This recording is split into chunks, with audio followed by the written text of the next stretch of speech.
tonight.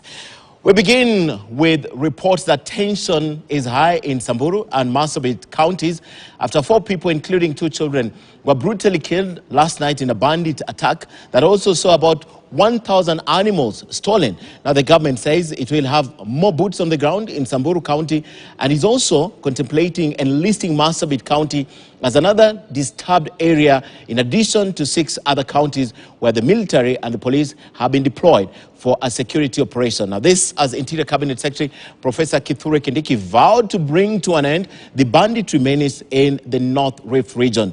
He told MPs in a committee meeting in Parliament today that the ongoing joint operation between the Kenya Defence Forces and the police have had recovered 43 guns, including some rocket-propelled grenade launchers.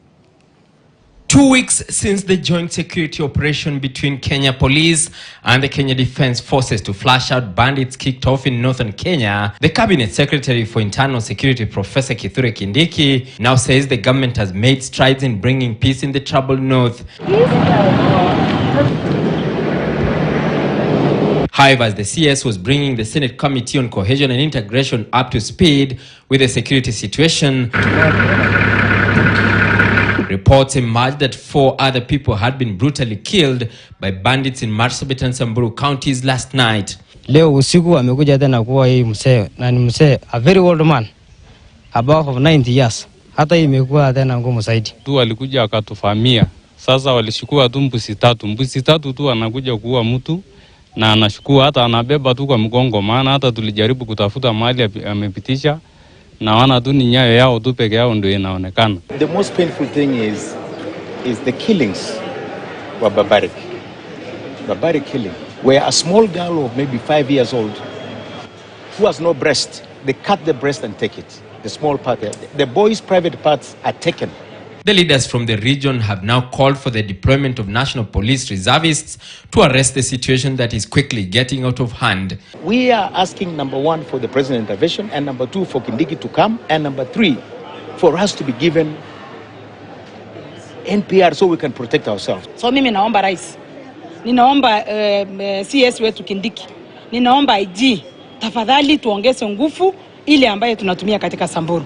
In the next 1 month, we'll be announcing very drastic measures for Marsabit to get at the bottom of that problem in Marsabit, where every day we are receiving reports of death. Kindiki also said the joint security operation in the 6 counties, including Samburu, Laikipia, Baringo, Turkana, West Pokot and Elgeyo Marakwet, had been successful in silencing the guns, with at least 43 guns having been surrendered so far.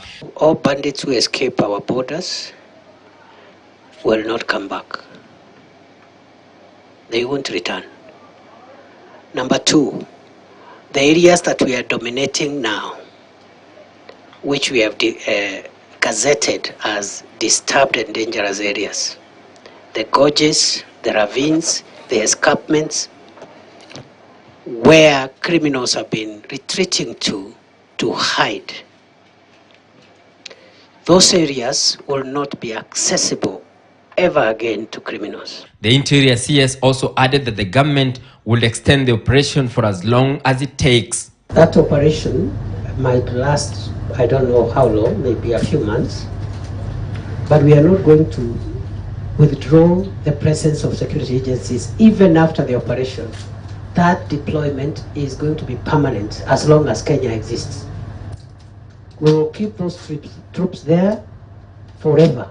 Despite the efforts being made, many schools remain closed as the government tries to calm the situation. Emmanuel Toh, KTN News, Nairobi. While designating Marsabit as a disturbed